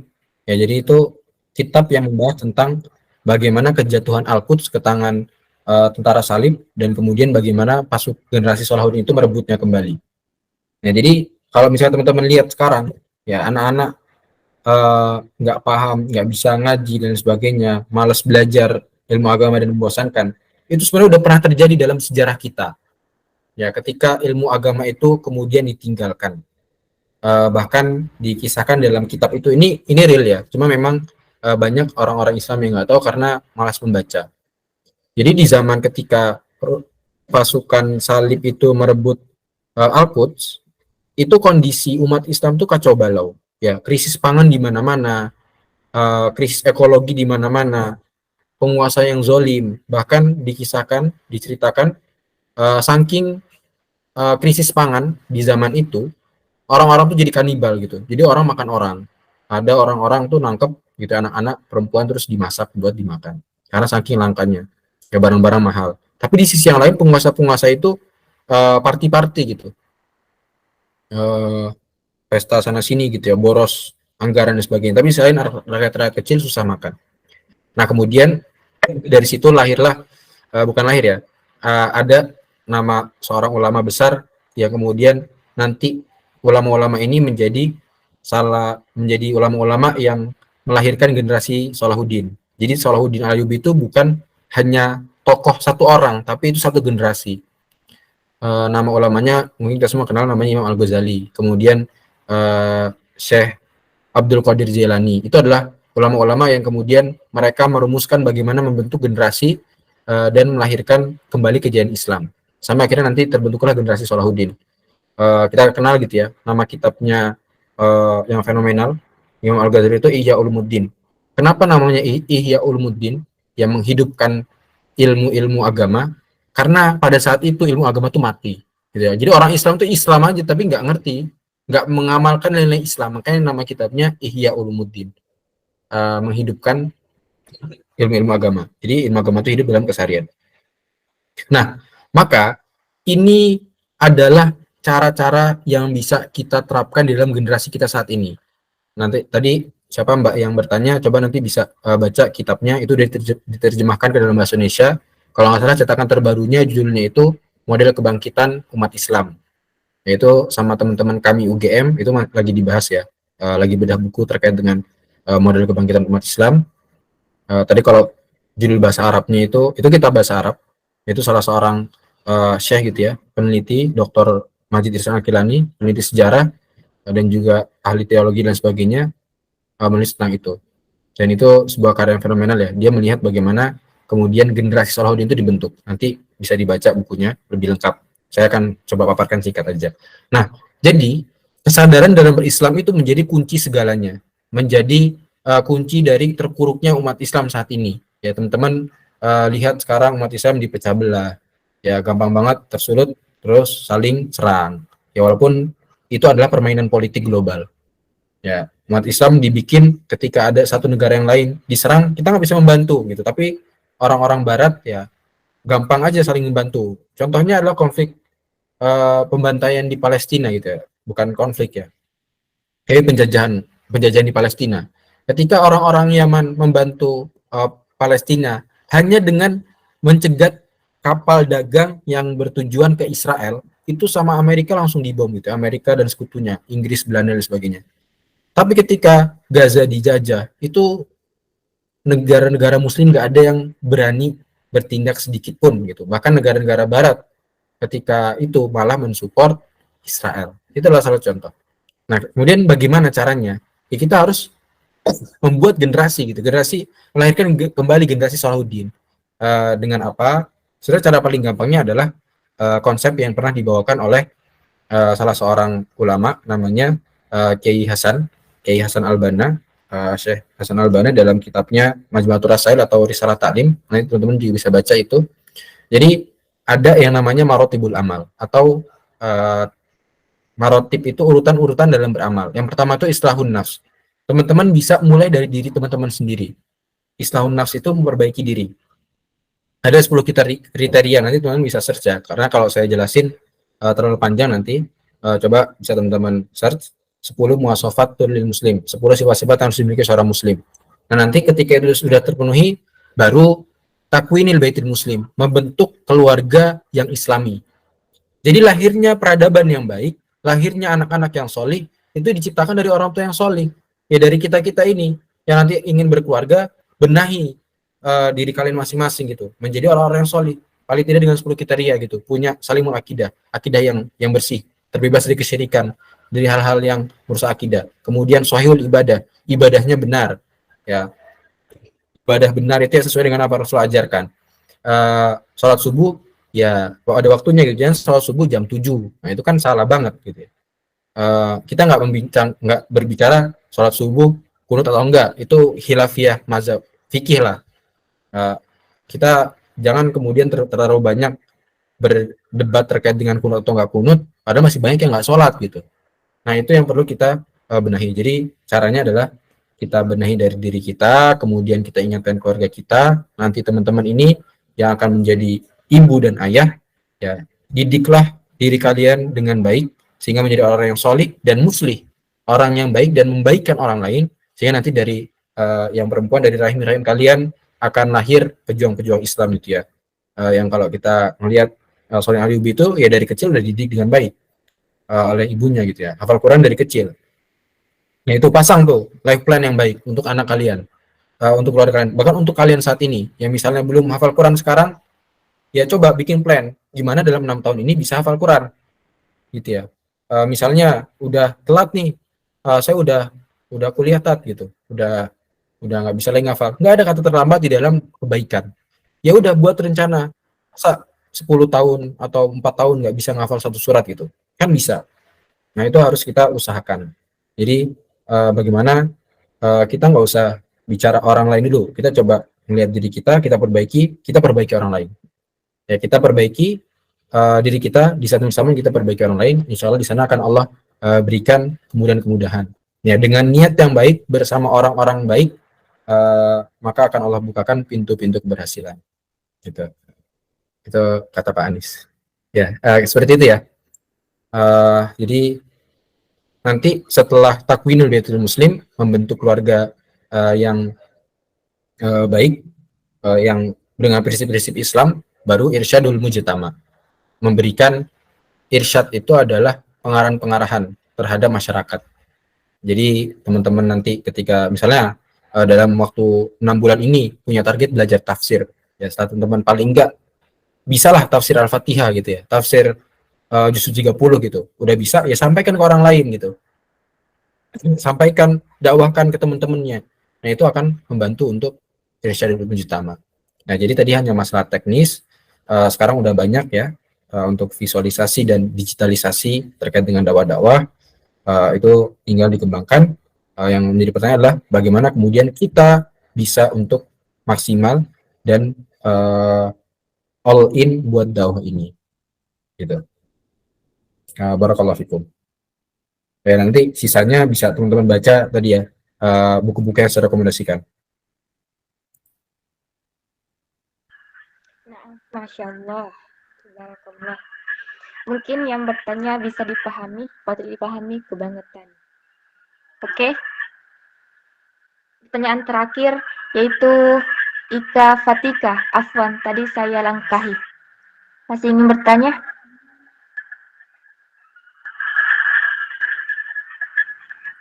Bismillah, Assalamualaikum warahmatullahi wabarakatuh.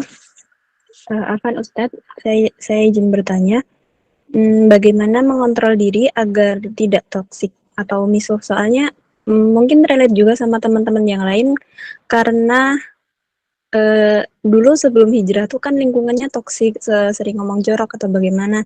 Nah setelah hijrah tuh terkadang toksiknya itu bukan dari lisan, bukan secara langsung pengucapan, tapi terkadang ini di hati. Jadi misal ada apa, terus toksiknya di hati gitu. Lantas bagaimana untuk mengatasi itu? Jazakumullah khairan. Oh, iya. Oke, jazakillah khairan kasiran atas pertanyaannya. Jadi bagaimana misalnya kita sedang proses untuk menuju baik yang sebelumnya itu ini udah sebenarnya salah satu langkah yang baik ya di dalam kemudian kita membenahi diri gitu. Jadi keluar dari lingkungan-lingkungan yang tidak baik itu udah salah satu bentuk ikhtiar kita dalam terus memperbaiki diri. Nah, sebenarnya ya di dalam kitabnya Ibnu Qayyim itu saya pernah baca dulu waktu di pesantren ketika SMA tentang dosa, tentang dosa-dosa gitu ya. Jadi dosa-dosa atau maksiat-maksiat yang dilakukan itu akan mengotori hati. Ya, seperti titik-titik lah, titik-titik. Semakin banyak semakin hitam, semakin hitam. Sehingga dilakukan disebutkan kalabal rona ala kulli makan yakul. Jadi titik-titik itu akan menyelimuti hati kita sehingga semakin pekat, dan ketika udah hitam banget itu akan susah kebenaran itu masuk. Ketika kita bertobat, kita hijrah menjadi lebih baik, itu akan semakin luntur. Gitu ya. Tadi kalau pertanyaannya, ya kadang-kadang masih ada gitu ya terbesit di hati sesuatu yang kotor, yang jorok dan sebagainya. Nah itu bagian dari proses kita meluluhkan kotoran-kotoran dalam hati. Nah maka yang perlu kita benahi adalah coba obati hati kita. Ya di dalam kitabnya At-Tibyan, dalam kitabnya Imam An-Nawawi dalam judulnya At-Tibyan fi Adabi Hamalatil Quran, teman-teman nanti bisa baca. Udah banyak juga ini terjemahannya. Ya sebenarnya kalau baca kitab itu enaknya bahasa Arab langsung gitu. Tapi kalau misalnya teman-teman nggak paham bahasa Arab, itu bisa baca terjemahannya atau ikut talaki gitu ya. Jadi dibacain oleh ustadz atau syekh itu dalam mensyarahkan kitabnya. Karena kalau saya melihat sebenarnya dalam bahasa Arab itu lebih meaningful gitu, lebih banyak maknanya daripada bahasa Indonesia. Gitu. Jadi lebih ngena lah. Ya, Imam Nawawi itu udah menjelaskan dalam kitab At-Tibyan fi Adabi Hamalatil Quran terkait dengan bagaimana kita kemudian mengobati hati ini gitu. Mungkin teman-teman juga udah ini ya sangat familiar gitu ya, obat hati. Jadi kita itu kemudian sering-seringlah untuk membaca Quran dan mentadaburinya. Ya sehingga hati itu bersih. Paling tidak ketika teman-teman membaca Quran, mentadaburi Quran itu nggak ada waktu untuk memikirkan ya terbesit hal-hal yang kotor, hal-hal yang jorok, hal-hal yang buruk yang masa lalu pernah kita tekuni itu. Gitu, dan Al-Quran akan membersihkan itu. Kemudian rajin untuk mengosongkan perut ya. Artinya apa? Berpuasa sunnah. Ya teman-teman mulai dibiasakan gitu ya untuk puasa Senin Kamis atau puasa Daud atau puasa Ayyamul Bid ya. Semakin banyak semakin bagus gitu. Puasa yang dicintai Allah setelah puasa Ramadan adalah puasa Daud gitu ya. Kalau sholat tahajud ya. Setelah sholat wajib itu sholat tahajud. Nah jadi coba lakukan amalan-amalan yang Allah cintai. Semakin banyak puasa semakin bagus. Itu semakin mengobati hati kita. Kemudian mendirikan sholat malam, yang sholat tahajud itu melatih banget hati kita, mengobati hati banget. Kemudian merendahkan diri di hadapan Allah dengan berbanyak doa dan zikir gitu ya di akhir malam. Kemudian memperbanyak kumpul ya bermajelis dengan orang-orang solih. Ya jadi 5 hal tadi, banyak baca Al-Quran dan mentadaburinya, pasang target-target dalam harian kita.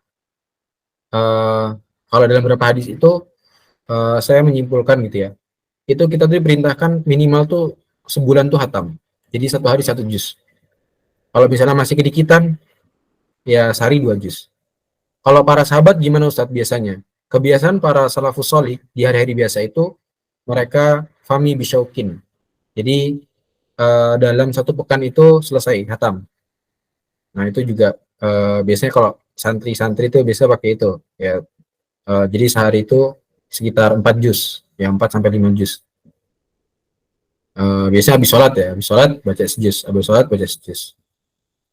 Gitu, memperbanyak baca Al-Quran dan mentadaburinya. Ini jangan lupa ya, kita nggak cuma baca tok, Apalagi kalau misalnya kita nggak paham bahasa Arab, mungkin kalau paham bahasa Arab itu sambil baca itu sambil mentadaburi ya. Dia sambil coba memahami, merenungi ayat-ayatnya gitu. Tapi kalau misalnya nggak paham, coba bikin waktu khusus untuk kita mentadaburi Al-Quran gitu ya. Ya belilah kitab tafsir gitu. Sekarang udah banyak kitab tafsir yang terjemahan. Gitu, atau kalau misalnya nggak kuat, baca tafsir yang kitab terjemahan, kadang-kadang bahasanya berat gitu ya. Baca yang emang tafsirnya tafsir Indonesia, kayak tafsirnya Buya Hamka, tafsir Al-Azhar, atau tafsirnya Quraisy Shihab, itu tafsir Al-Misbah, dan lain sebagainya. Banyak. Itu lebih enak. Bahasa Indonesia yang lebih enak. Nah, itu ditadaburi gitu, direnungkan.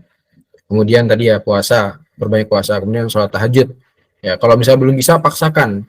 Ya, pasang alarm gitu. Kalau misalnya nggak bisa juga, minta bangunin teman.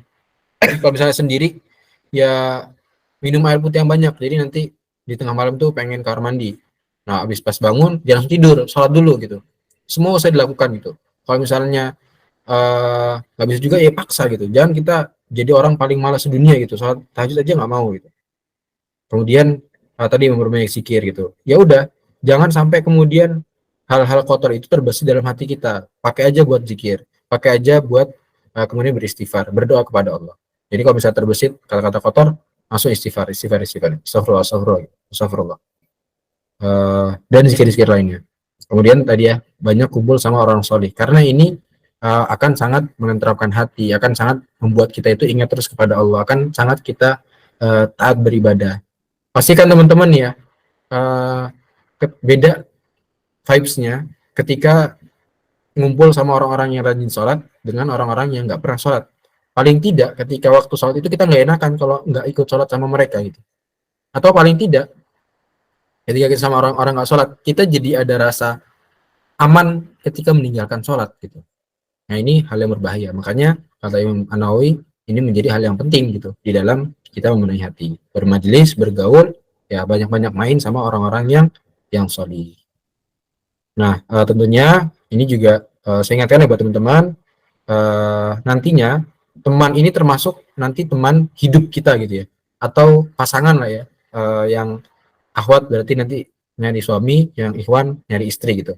Nah, ini pintar-pintarlah dalam memilih ya, memilih teman yang akan membersamai sampai akhir hayat gitu ya. Maka pilihlah orang-orang yang solih dan solihah. Tentunya dengan apa? Dengan teman-teman pertama-tama memperbaiki diri. Ya, jadi soal jodoh itu bukan soal mencari, tapi soal memperbaiki diri dulu. Nah, insya Allah ketika teman-teman baik, mencari dengan cara yang baik, dengan cara-cara yang Allah ridhoi, tidak dengan bermaksiat, insya Allah akan Allah pertemukan dengan orang-orang baik, orang-orang yang terbaik. Seperti itu. Barakallahu fikum. Dan ini penting banget ya. Jangan sampai kemudian kalau di bahasa hadis itu fazfar bidzatiddin. Jadi milih pasangan itu karena agamanya. Jangan karena hal-hal lain. Ya hal lain boleh jadi pertimbangan, tapi agama paling penting. Jangan karena dia ganteng, karena dia cantik tok, kemudian kalian jadikan pasangan gitu. Tapi pertimbangan paling berat adalah karena agamanya. Yaitu tambahan sedikit ya, karena ini hubungannya dengan teman tadi ya. Dan teman hidup itu akan sangat mempengaruhi hidup kita. Oke, barakallahu fikum. Mungkin nanti terkait dengan bagaimana memilih, bagaimana mempersiapkan diri, ya, atau fikih nikah atau fikih pranikah, ya bisa kita bahas dalam kesempatan. Itu. Jazakumullah khairan katsiran. Atau nanti ini ya, kalau misalnya ada yang merasa belum terjawab, atau teman-teman, ini kan tadi pertanyaan terakhir, yang belum sempat untuk menanyakan, nanti bisa ke Instagram saya aja, bisa lewat DM, nanti kalau saya ada waktu saya balas. Barakallahu fikum. Nah, Masya Allah. Itu tadi penjelasan dari Ustadz yang bertanya mungkin bisa dipahami, dan yang belum diberikan kesempatan untuk bertanya, tafadhali DM. Baik, kita tutup. Tidak terasa waktu telah menunjukkan pukul 22:40. Berarti tuntas sudah kebersamaan kita dalam kajian ini. Semoga apa yang disampaikan Ustadz Asri menjadi ladang pahala untuk beliau khususnya, dan umumnya untuk kita semua. Untuk menutup kebersamaan kita kali ini, marilah kita akhiri kajian ini dengan doa yang akan dipimpin oleh Ustadz. Tafadhol Ustadz. Oke, baik teman-teman. Sebelum kita mengakhiri, marilah kita berdoa kepada Allah. Mari kita angkat kedua tangan kita tundukkan kepala kita khusyukkan hati-hati kita, dan kita berharap agar Allah mengijabah doa kita semua. Astaghfirullahaladzim, astaghfirullahaladzim, astaghfirullahaladzim. Alhamdulillahi rabbil alamin, hamdan na'imin, hamdan syakirin, hamdan yu'afi ni'amahu wa yakafi mazidah. Ya Rabbana lakal hamdu kama yanbaghi li jalalikal karim wa 'azimi sultani.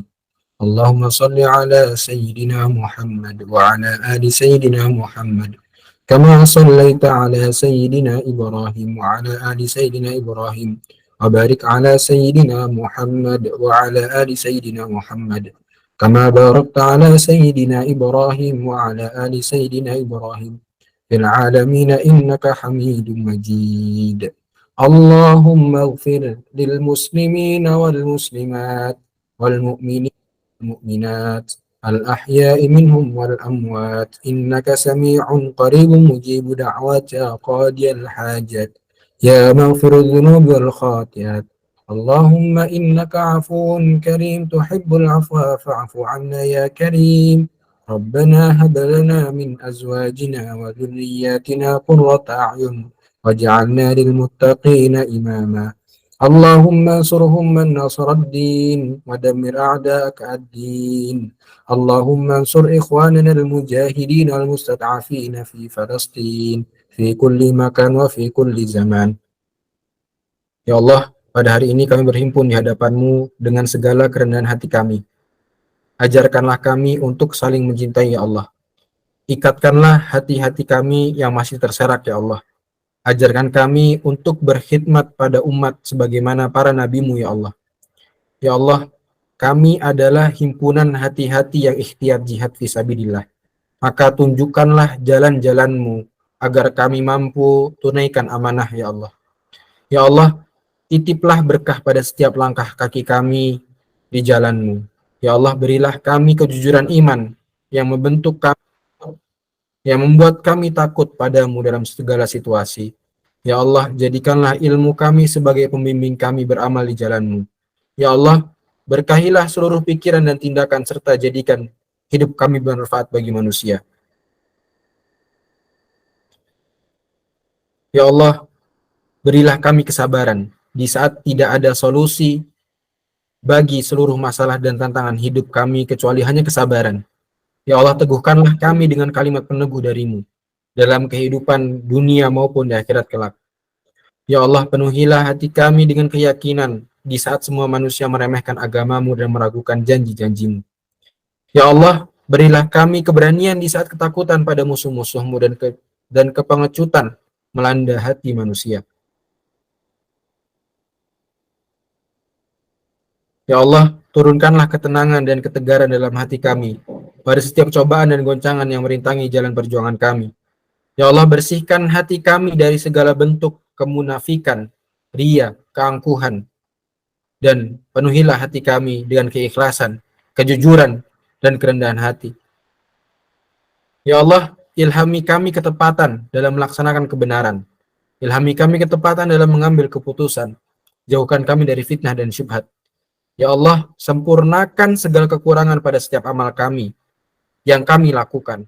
Dan tutuplah seluruh aib kami yang kami ketahui dan tidak kami ketahui. Ya Allah, ajarkan kami makna diam saat berkarya besar. Ajarkan kami makna keyakinan saat kegagalan. Ajarkan kami makna keteraturan saat kekacauan. Ajarkan kami makna keadilan saat kemarahan. Ajarkan kami makna zuhud saat keberhasilan.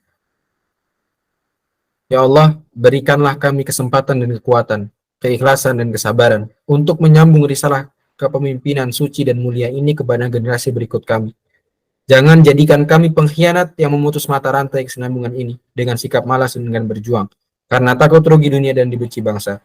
Ya Allah, kuserahkan jiwa kami padamu, maka bimbinglah ia hingga waktu menghadap keharibaanmu.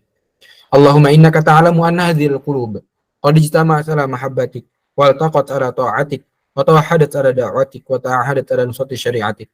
Fathiqillahumma rabitataha wa dimuddaha wa hdiya subulaha واملأها بنورك الذي لا يحبو واشرح صدورها بفضل الإيمان بك وجميل التوكل عليك وهي معرفتك وأمت على شهادة في سبيلك إنك نعم المولى ونعم النصير ربنا آتنا في الدنيا حسنة وفي الآخرة حسنة وقنا عذاب النار اللهم آمين وصل اللهم على سيدنا محمد وعلى آله وصحبه وسلم أجمعين سبحان ربك رب العزة عما يصفون وسلام على المرسلين والحمد لله رب العالمين. Barakallahu fikum. Saya akhiri ya. Assalamualaikum warahmatullahi wabarakatuh.